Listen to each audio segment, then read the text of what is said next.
نحمده ونستعينه ونستغفره ونعوذ بالله من شرور أنفسنا ومن سيئات أعمالنا من يهده الله فلا مضل له ومن يضلله فلا هادي له وأشهد أن لا إله إلا الله وحده لا شريك له وأشهد أن محمدا عبده ورسوله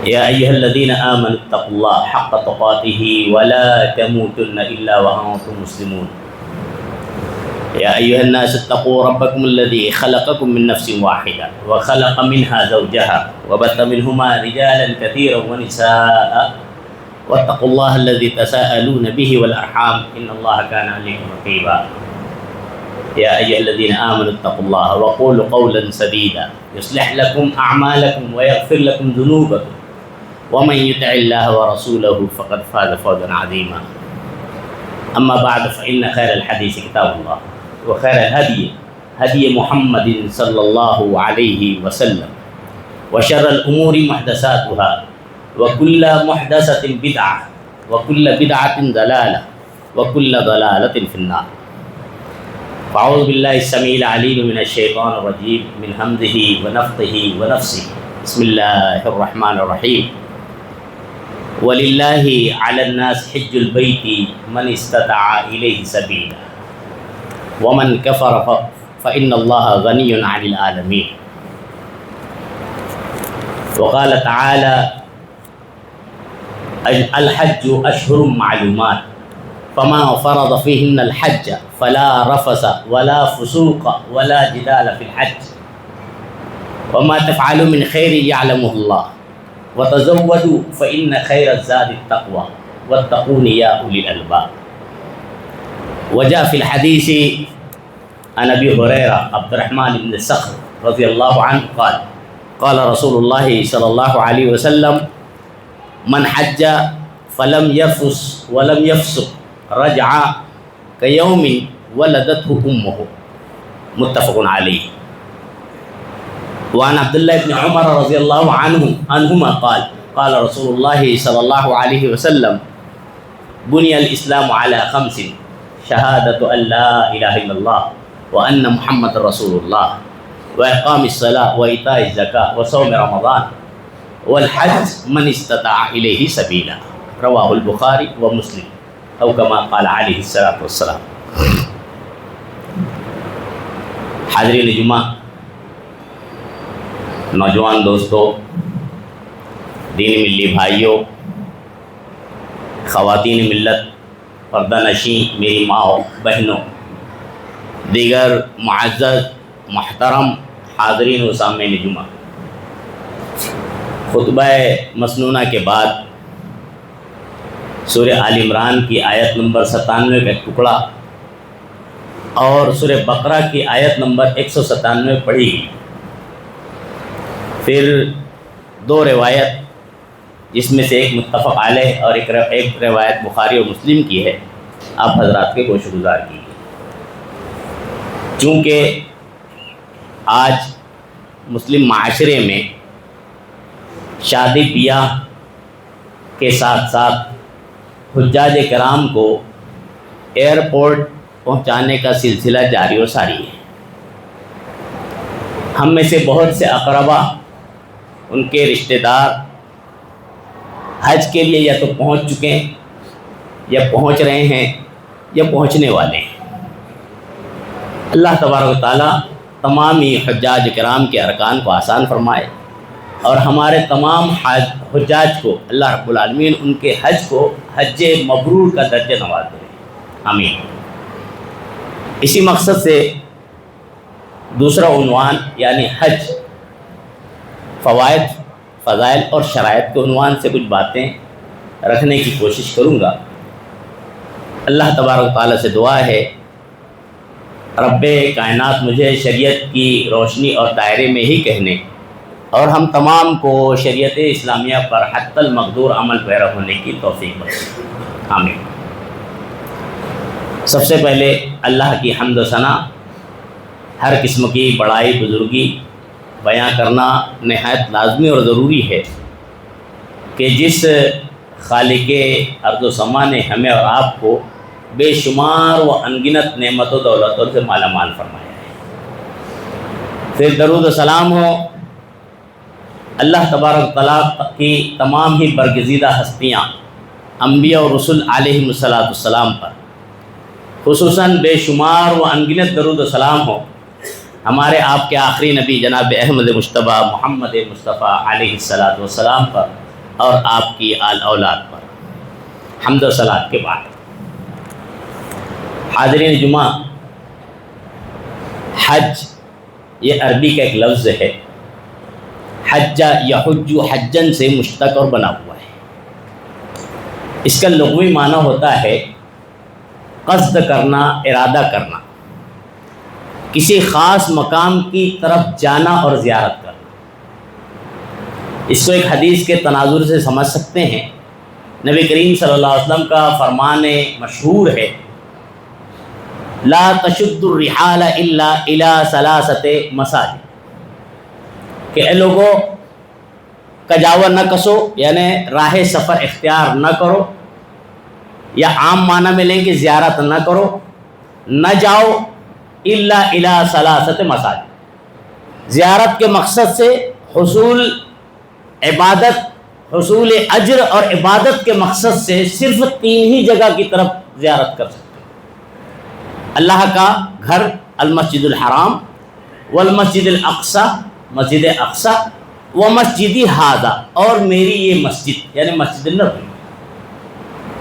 بہرحال حج کے اصطلاحی معنی علماء سلف نے کئی بیان کیے ہیں۔ حافظ ابن حجر العسقلانی رحمہ اللہ اس کی تعریف میں لکھتے ہیں، القصد الی بیت اللہ باعمال مخصوص، اور ایک جگہ دوسری جگہ لکھا ہوا ہے وفی ایام مخصوص، کہ اللہ رب العالمین کے گھر کا قصد کرنا، جانا، ارادہ کرنا، پہنچنا، باعمال مخصوص، مخصوص ارکان اور اعمال کے ساتھ اور مخصوص دنوں۔ معلوم یہ ہوا کہ حج کا لغوی معنی قصد و ارادہ ہے، اور شرعی اصطلاح میں اللہ کے گھر کے کا جو ہے زیارت کرنا اور جو مخصوص ارکان ہیں ان کو پورا کرنا۔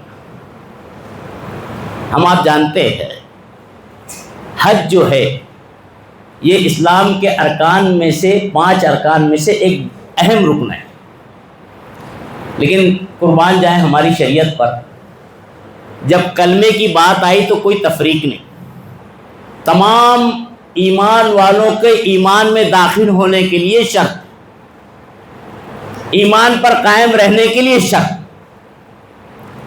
نماز کی بات آئی تو مخصوص لوگوں کو مختص کرتے ہوئے سب لوگوں کے لیے جتنے بالغ ہیں۔ زکوٰۃ کی بات آئی، اللہ رب العالمین نے ہر ایک پر نہیں، صاحب نصاب پر اللہ نے زکوٰۃ فرض کی، ہر مہینے یا ہر ہفتہ نہیں بلکہ سال گزرنے کے بعد ایک بار زکوٰۃ فرض۔ حج کی بات آئی، صوم کی بات آئی، اللہ رب العالمین نے اس میں بھی اختصاص کر دی، فمن یعنی جو بیمار ہے یا سفر پر ہے اس کو رخصت ہے، مخصوص خواتین کے لیے رخصت ہے۔ حج کی جب بات آئی تو اللہ رب العالمین نے والحج من استطاع الیہ سبیلا، جناب محمد رسول اللہ صلی اللہ علیہ وسلم کا ارشاد بھی ہے، اور اللہ تبارک تعالیٰ سورہ آل عمران میں بھی ارشاد فرماتا ہے۔ اللہ کہتا ہے وَلِلَّهِ عَلَى النَّاسِ حِجُّ الْبَيْتِ مَنِ اسْتَطَاعَ إِلَيْهِ سَبِيلًا، جو اس تک پہنچنے کی طاقت و قوت رکھتا ہے اس پر حج فرض ہے۔ معلوم یہ ہوا کہ 5 ارکان میں سے ایک اہم رکن ہے، لیکن یاد رہے فرضیت زندگی میں ایک ہی بار ہے۔ اگر آدمی ایک بار اپنی اس فرضیت سے سبدوش ہو چکا ہے تو اب جو کرے گا وہ تمام کی تمام نفل میں شمار۔ ایک مرتبہ حضرت ابو ہریرہ راوی حدیث ہے رضی اللہ عنہ بیان کرتے ہیں، خطبنا رسول اللہ صلی اللہ علیہ وسلم، نبی کریم صلی اللہ علیہ وسلم نے ہمیں خطبہ دیا اور کہا یا ایھا الناس، اے لوگو، ان اللہ قد افترض علیکم الحج فحجوا، اللہ نے تم پر حج کیا ہے تو حج کرو۔ فقال قائل، ایک شخص نے کہا دوسری روایت بتاتی ہے کہ وہ اقرا بن حابس رضی اللہ عنہ، ایک شخص نے کہا اکل عام یا رسول اللہ، کیا ہر سال حج کرنا ہے اللہ کے نبی صلی اللہ علیہ وسلم؟ فسکت رسول اللہ، نبی صلی اللہ علیہ وسلم خاموش رہے، حتیٰ قالہا ثلاثاً، اس سائل نے، اس پوچھنے والے نے، اس صحابی رسول نے یہ معاملہ، یہ سوال 3 بار پوچھا، اکل عام یا رسول اللہ، نبی صلی اللہ علیہ وسلم تینوں بار خاموش رہے۔ تیسری بار میں آپ نے کہا لو قلت نعم لوجبت ولما استطعتم، اگر میں ہاں کہہ دیتا نا واجب ہو جاتا، تم اس کی استطاعت نہیں رکھتے۔ معلوم یہ ہوا کہ یہ فریضہ زندگی میں ایک بار ہر مومن اور مسلمان کے لیے ضروری ہے جو صاحب استطاعت۔ اب آپ کو معلوم ہونا چاہیے اس کے فوائد کیا ہیں، فضائل کیا ہیں۔ حضرت ابو ہریرہ ہی راوی حدیث ہے رضی اللہ عنہ بیان کرتے ہیں، نبی کریم صلی اللہ علیہ وسلم سے پوچھا گیا ایُّ العمل افضل یا رسول اللہ، اللہ کے نبی صلی اللہ علیہ وسلم بہترین عمل کیا ہے؟ جناب محمد رسول اللہ صلی اللہ علیہ وسلم نے جواباً عرض کیا ایمان باللہ و رسول، بہترین عمل اللہ رسول پر ایمان رکھنا۔ قیلا ثم ماذا، اس کے بعد اللہ کے نبی صلی اللہ علیہ وسلم کون سا عمل بہترین ہے؟ آپ نے کہا جہاد فی سبیل اللہ، اللہ کے راستے میں جہاد کرنا۔ قیلا ثم ماذا، پھر کون سا عمل اللہ کے نبی صلی اللہ علیہ وسلم افضل اچھا ہے؟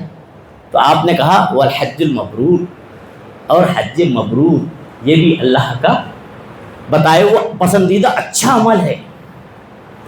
حج مبرور آپ کو معلوم ہونا چاہیے اس کا معنی ہوتا ہے مقبول حج، اور اگر آدمی حج مقبول کر لے ہوئے تو اس کی فضیلت جانتے ہیں۔ حدیث میں نے پڑھی ہے، نبی کریم صلی اللہ علیہ وسلم فرماتے ہیں کہ جس نے حج کیا، من حج فلم یرفس ولم یفسق، حج کے دوران نہ فسق کیا نہ رفس کیا، جیسے کہ اللہ کہتا ہے نا قرآن میں سورہ بقرہ میں آیت نمبر 197 میں الحج اشہر معلومات فمن فرض فیہن الحج فلا رفس ولا فسوق ولا جدال فی الحج، حج میں جو پہنچ گیا جس پر حج فرض ہو گیا ہے، جو اس خوش قسمت ہے، جو اس فریضے کو ادا کرنے کے لیے خوش قسمت ہے، خوش بخت ہے، اللہ کے گھر کا دیدار کر رہا ہے، پہنچ گیا ہے زیارت کے لیے، اللہ کہتا ہے فلا رفس ولا فسوق ولا جدال۔ یاد رکھنا رفس کہتے ہیں جمع اور اس سے متعلقات باتیں، فلا رفس ولا فسوق، فسق و فجور گناہ کبیرہ بالکل بشتر ہے، ولا جدال لڑائی جھگڑا نہ کرے۔ اور اس کے بعد اللہ کہتا ہے وما تفعلوا من خیر یعلمہ اللہ، حجاج کرام جو تم پہنچ رہے ہو، کر رہے ہو، جا کر آ رہے ہو، اللہ جانتا ہے دلوں کے حالات سے۔ آج دیکھ لیجئے ہمارے معاشرے میں شادی بیاہ ہے تو بغیر پٹاخے کے، یہ افسوس ہے المیہ امت مسلمہ کا ہے، بہت سے ایسے گھرانے دیکھنے میں آتے ہیں کہ بھائی شادی بیاہ ہے تو بغیر پٹاخے کے، بغیر ڈھول باجے کے شادی نہیں، بغیر 1000-2000 لوگوں کو بلائے شادی نہیں، بغیر ہزاروں کا رکا چھاپے شادی نہیں۔ حج کا معاملہ ہے، اب حاجی صاحب جو لوگ یعنی عازمین حج ہیں ان کے لیے ذمہ داری ہے بھائی دیکھ بنائے، ہزاروں لوگ کو دعوت دے، جتنے اقربا ہیں نہیں بلائیں گے تو ناراض ہو جائیں گے، پھر اقربا کی ذمہ داری ہے کہ آتے وقت کچھ گفٹ لے کر جائے، تو یہ سب رسوم ہیں، اس کا شریعت سے کوئی تعلق نہیں ہے۔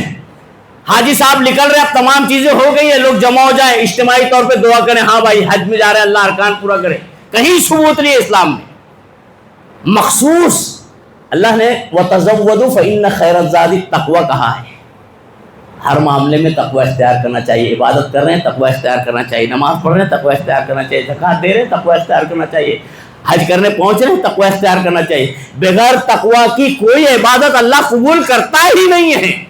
آدمی کتنا ہی سر پٹک لے، کتنی ہی محنت کر لے، کتنا ہی انفاق کر لے، اگر اس انفاق میں، اس عبادت میں، اس حج میں، اس محنت میں اگر تقوی نہیں ہے وہ محنت رائگاں ہو جائے گی۔ بہرحال اگر بندہ پہنچ گیا ہے فلم یرفس ولم یفسق، جناب محمد رسول اللہ فرما رہے ہیں اگر حالت حج میں، دوران حج اس نے رفس اور فسوق نہیں کیا ہے، شریعت کے مطابق نکلا ہے، شریعت کے مطابق حج کے ارکان پورے کر رہا ہے، اللہ نے توفیق دی ہے، اور یہ جو ممانعت ہے اس سے بچ رہا ہے، رجع لوٹے گا کیوم ولدتہ امہ، ایسے لوٹے گا جیسے اس کی ماں نے اس کو جنا ہے.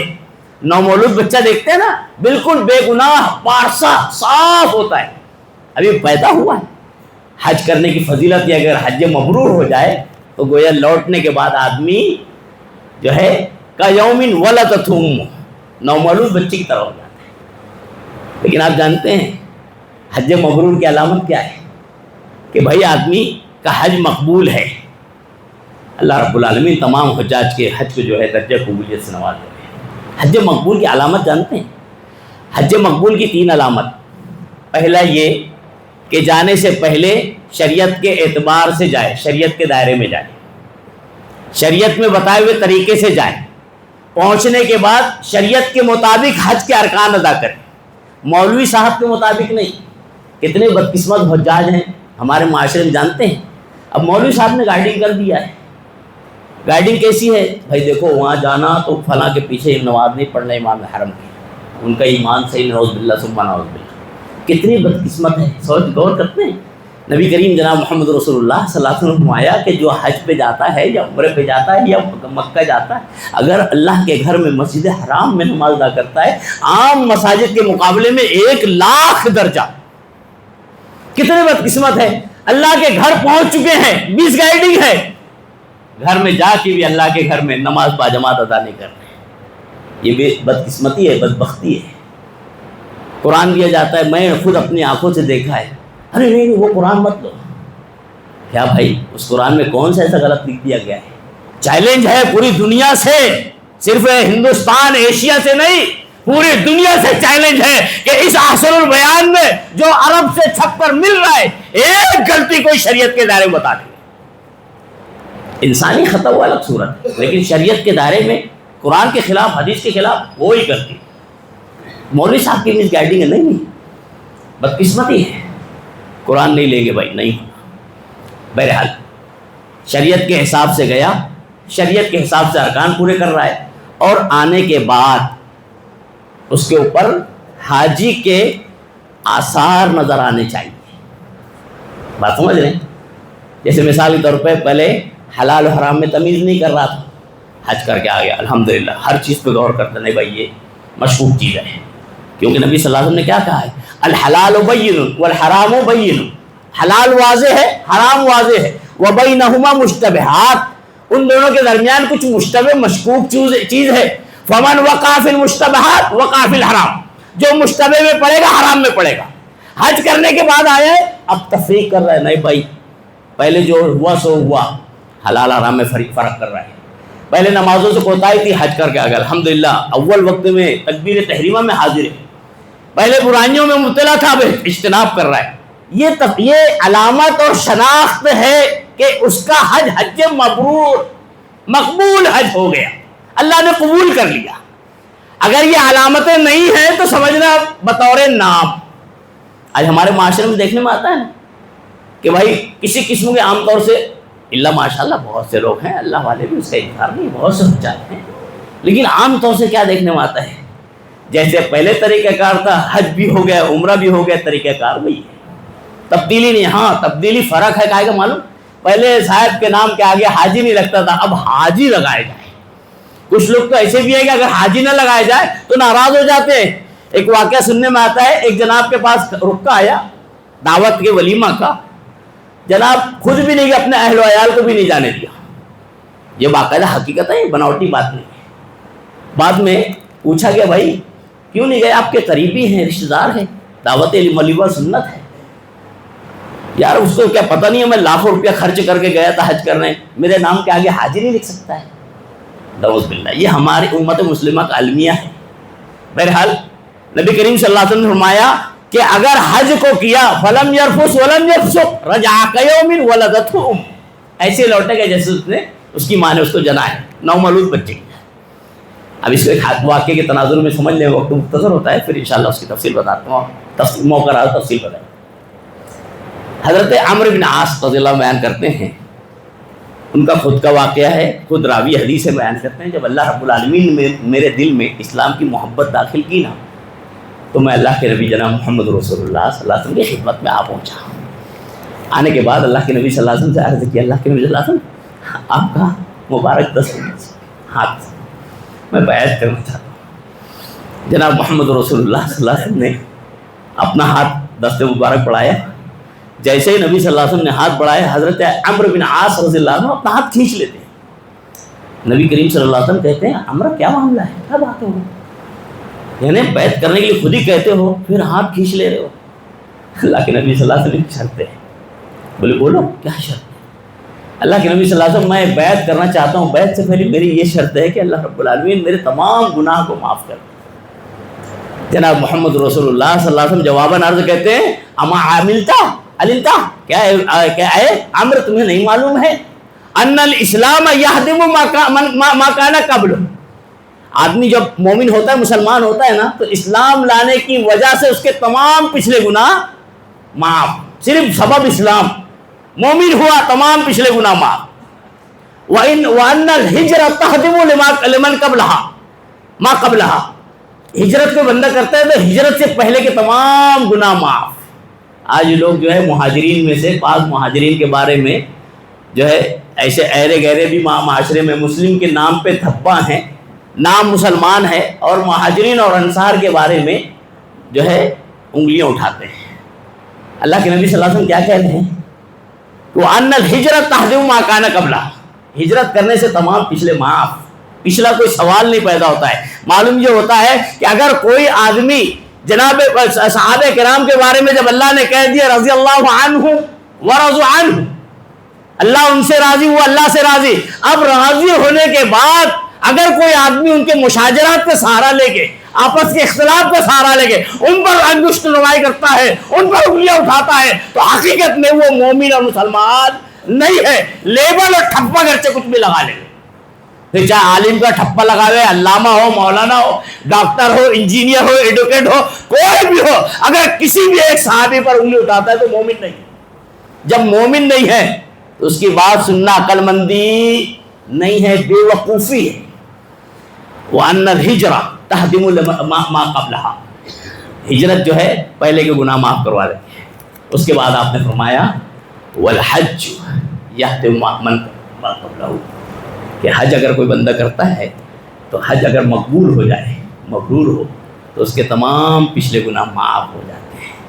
بہرحال یہ حج کی فضیلت اور فوائد ہے، اور آپ کو معلوم ہونا چاہیے حج کی ایک بڑی فضیلت یہ بھی ہے کہ جب حجاج کرام پہنچتے ہیں نا، جب حج کے لیے نکل جاتے ہیں تو پورے راستے حج میں واپسی تک جب بھی اللہ کے پاس ہاتھ اٹھا لے، چاہے ہاتھ اٹھائے نہ ہو، دل سے اگر دعا کر لے، اللہ رب العالمین ان حجاج کی دعا قبول کر لیتا ہے.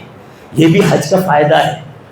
نبی کریم صلی اللہ علیہ وسلم فرماتے ہیں الغازی فی سبیل اللہ والحاج والمعتمر وفد اللہ. اللہ کے راستے میں غزوہ کرنے والا، حج اور عمرہ کرنے والا، یہ تمام لوگ ایک یہ گروہ وفد اللہ، اللہ کا وفد ہے، اللہ کا مہمان ہے. کیوں؟ اس کے بعد آپ نے فرمایا اللہ رب العالمین نے ان کو بلایا، فاجابوہ، انہوں نے لبیک کہتے ہوئے اللہ کی دعوت پر حاضری دی، قبول کر لیا، پہنچ گئے.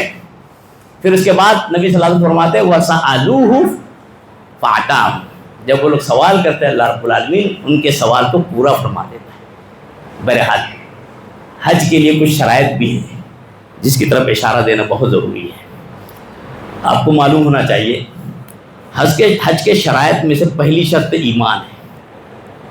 اگر صاحب ایمان نہیں ہے، اس کے اندر اسلام نہیں ہے، اور حج کرنے پہنچ گئے تو اس کا حج نہیں ہوگا، قبول نہیں ہوگا. آپ نے جو ہے حدیث سنی ہوگی، بڑی معروف اور مشہور ہے، میں نے بھی خطبہ مسنونہ میں پڑھی ہے. نبی کریم صلی اللہ علیہ وسلم فرماتے اسلام کی بنیاد 5 چیزوں پر ہے. پہلی چیز شہادت اللہ الہ الا اللہ.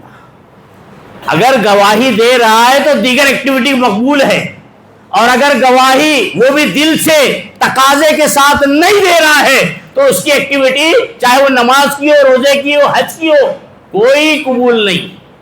یہ میں نہیں، جناب محمد رسول اللہ صلی اللہ علیہ وسلم کے ارشاد سے معلوم ہوتا ہے، یہ میری آپ کی بات نہیں.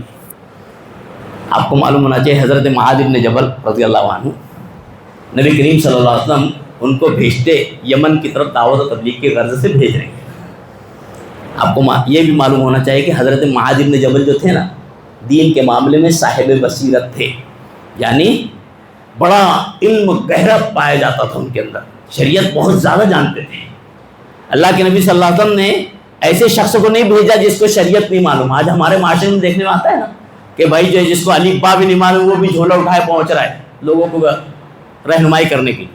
عربی میں کہا جاتا ہے، ایک مشہور مقولہ ہے، فاقد الشیء لا یؤتی، جس کے پاس خود کچھ نہ ہو دینے کے لیے وہ لوگوں کو کیا دے۔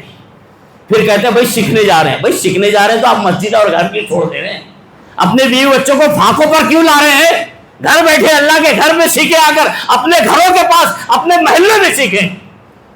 جب پکڑ ہوتی ہے تو بڑے سیکھنے جا رہے ہیں۔ بہرحال اس سے قطع نظر حضرت معاذ بن جبل رضی اللہ عنہ دینی بصیرت حاصل تھی، حضرت معاذ کو نبی صلی اللہ علیہ وسلم یمن بھیج رہے ہیں دعوت تبلیغ کی غرض سے۔ کیا کہتے معلوم؟ یا معاذ، اے معاذ، انک تاتی قوم من اہل کتاب، معاذ تم ایسی قوم کے پاس جا رہے جو اہل کتاب ہیں، یعنی وہ بھی ایک وقت مسلمان رہ چکے ہیں، یہود و نصارہ میں سے ہیں، کتاب ان کے اوپر بھی نازل ہوئی ہے، یہ بات الگ ہے کہ گمراہ ہو گئے ہیں۔ بہرحال انک تاتی قوم من اہل کتاب فدعوہم الی شہادت لا الہ الا اللہ وان محمد رسول اللہ۔ سب سے پہلی دعوت ہے معاذ دینا کاہے کی معلوم؟ یہ کہ اللہ کے علاوہ کوئی معبود برحق نہیں ہے، اور یہ کہ میں محمد صلی اللہ علیہ وسلم نبی آخر الزماں ہوں۔ روایت کے مطالعہ کریں، بخاری مسلم کے الفاظ ہیں، اس کے ورڈ ہے فَإِنْهُمْ أَطَاعُوكَ لِذَلِكَ، اگر اے معاذ اس بات کو قبول کر لے، تیرے فرما بردار ہو جائیں، تیری بات کو ایکسیپٹ کر لے کہ ہاں اللہ کے علاوہ کوئی معبود برحق نہیں، محمد رسول اللہ صلی اللہ علیہ وسلم نبی ہیں، یہ مان لے میں، محمد ابن عبداللہ کو محمد رسول اللہ تسلیم کر لے میں، فَعَلَمُهُمْ، دوسرے ورڈ پہ غور کریں، پہلا ورڈ ہے فَدْعُوهُمْ، دعوت دینا، دوسرا ورڈ ہے فَعَلَمُهُمْ، پھر ان کو تعلیم دینا۔ آج معاشرے میں کیا ہو رہا ہے؟ بھائی اکرام المسلم ہاں ہونا چاہیے، یہ ہونا چاہیے، وہ ہونا چاہیے، اس کی فضائل اس کے فضائل۔ دیکھ لیے فضائل توحید نہیں ہے، کلمہ شہادت کی فضائل نہیں ہے، ایمان بنانا چاہیے۔ کیسے بنانا چاہیے بھائی؟ کون سا ایمان؟ آپ کو معلوم ہونا چاہیے کہ ایمان جو ہے نا شہادت، یہ صرف الفاظ کہہ دینا نہیں ہے۔ کوئی آدمی اگر کہہ دے لا الہ الا اللہ محمد رسول اللہ بس نجات، نہیں، کہنے سے پہلے دل میں یقین ہونا چاہیے، اس کے تقاضوں کو پورا کرنا چاہیے۔ ورنہ ابو طالب کے لیے کیا مشکل تھا ایک جملہ کہنا لا الہ الا اللہ محمد رسول اللہ، بہت آسان تھا۔ کیوں نہیں کہا؟ ابو طالب جانتے تھے کہ اگر میں نے جس وقت کہا لا الہ الا اللہ، تو جتنے میں معبود مانتا ہوں نا، لات منات عزا یغوث یعوق نصر، آج جیسے امت اسلام مان رہی ہے کہ فلاں وہ کرنے والے، فلاں وہ کرنے والے، جیسے ہی لا الہ کہا گیا وہ تمام بے بنیاد ہو جاتے ہیں، ان کی کوئی حیثیت نہیں۔ یہی ابو طالب جانتے تھے، اسی لیے انہوں نے کلمہ نہیں پڑھا تھا۔ آج امت نہیں جانتی، تقاضے پوری نہیں کرتی، بہرحال پہلی چیز دعوت جو فکر ہے امت اسلام کو دعوت توحید کی ہے۔ اللہ کے نبی صلی اللہ علیہ وسلم نے حضرت معاذ کو جب یمن تبلیغ کے لیے بھیجا تھا تو پہلی دعوت جس پر فورس کیا تھا آپ نے، جس کی دعوت کا حکم دیا تھا، وہ تھا شہادت اللہ الہ الا اللہ وان محمد رسول اللہ۔ بہرحال دوسری شرط یہ ہے کہ عقل ہونا چاہیے۔ اگر عقل نہیں ہے، باشعور نہیں ہے، پاگل ہے، تو اس کے اوپر حج نہیں ہے، کیونکہ نبی صلی اللہ علیہ وسلم فرمان مشہور ہے رفع القلم عن ثلاث، تین لوگوں سے قلم اٹھا دی گئی ہے، مرفوع القلم ہے، یعنی ان سے سوال نہیں ہوگا۔ کون؟ عن المجنون حتی یفیق، کوئی پاگل ہے جب تک کہ اس کا پاگل پن ختم نہیں ہوتا ہے اس پر مرفوع القلم ہے۔ اگر کوئی مستقل پاگل ہے تو اس پر حج نہیں، مرفوع القلم ہے، کوئی ضروری نہیں ہے اس کو۔ بالغ بچہ ہے جب تک بالغ نہ ہو جائے۔ آگے کی ایک شرط یہ بھی بلوغت، حج کی شرط میں بلوغت بھی ہے۔ نبی کریم صلی اللہ علیہ وسلم کے پاس ایک خاتون تھی، اپنے بچے کو اٹھا کر کہتی ہے الک الحج، اللہ کے نبی صلی اللہ علیہ وسلم کیا اس کے لیے حج ہے، یعنی حج کر سکتا ہے؟ نبی صلی اللہ علیہ وسلم نے جواب دیتے ہوئے کہا نعم ولک اجر، ہاں حج تو ہے لیکن اجر تجھے ملے گا۔ معلوم یہ ہوتا ہے کہ بلاغت سے پہلے کیا ہوا حج تو ہو جائے گا، اجر والدین کو ملے گا، لیکن جب بالغ ہونے کے بعد استطاعت حاصل ہو جائے تو اس کے لیے پھر سے اپنی فرضیت کو ادا کرنا ذمہ داری باقی رہ جاتی ہے۔ اب اس میں جو بات آخری ہے شرط میں، لمن استطاع الیہ سبیلا. استطاعت 3 قسم کی ہے، اس کی طرف اشارہ کرتے ہوئے بات سمیٹ لیتا ہوں، باتیں تو بہت سی ہیں. استطاعت 3 قسم کی ہے. پہلی یہ کہ آدمی جسمانی طور پہ مستطیع ہو، طاقتور ہو، سفر کر سکتا ہو. کمزور ہے، سفر نہیں کر سکتا ہے، تو پھر اس کے لیے ضروری نہیں ہے. ہاں اس کو کیا کرنا چاہیے؟ نیابت میں کسی کو بھیجنا چاہیے. وہ بھی ایک مسئلہ یاد رہے کہ جس کو نیابت میں بھیج رہا ہے تو وہ پہلے حاجی ہو، یعنی وہ حج کر چکا ہو تو نیابت میں جائے. بغیر حج کیا ہوا آدمی کسی کی نیابت نہیں کر سکتا ہے. بہرحال اس کے تعلق سے بنو خصم کا واقعہ ملتا ہے. خاتون تھی، اللہ کے نبی صلی اللہ علیہ وسلم سے پوچھتی ہیں کہ اللہ کے نبی صلی اللہ علیہ وسلم میرے والد ہیں، ان پر حج فرض ہو گیا ہے، لیکن بڑھاپے کی وجہ سے، کمزوری کی وجہ سے سفر کرنے کی طاقت نہیں ہے، کیا میں ان کی طرف سے حج کر سکتی ہوں؟ اللہ کے نبی صلی اللہ علیہ وسلم نے کہا ہاں حج کر سکتی ہوں. اب نیابت کی بات ہے. ایک صحابی تھے، لبیک اللہم لبیک لبیک عن شبرمۃ لبیک کہہ رہے تھے. اللہ کے نبی صلی اللہ علیہ وسلم پوچھتے بھائی یہ شبرمہ کون ہے؟ یعنی پوچھ رہے تم تو نہیں شبرمہ ہو، اگر تم ہو تو وضاحت کرنے کی ضرورت نہیں ہے، اگر تم نہیں ہو تو کون ہے شبرمہ؟ تو کہتے ہیں اللہ کے نبی میرے بھائی ہیں، ایک روایت میں میرے رشتہ دار ہیں. نبی صلی اللہ علیہ وسلم فرماتے ہیں کہ تم نے حج کیا؟ بولے نہیں. پہلے کہے نبی صلی اللہ علیہ وسلم حج عن نفسک، پہلے اپنا نفس کا حج کرو، اس کے بعد عن شبرمہ. پہلے اپنا حج کرو پھر شبرمہ کا.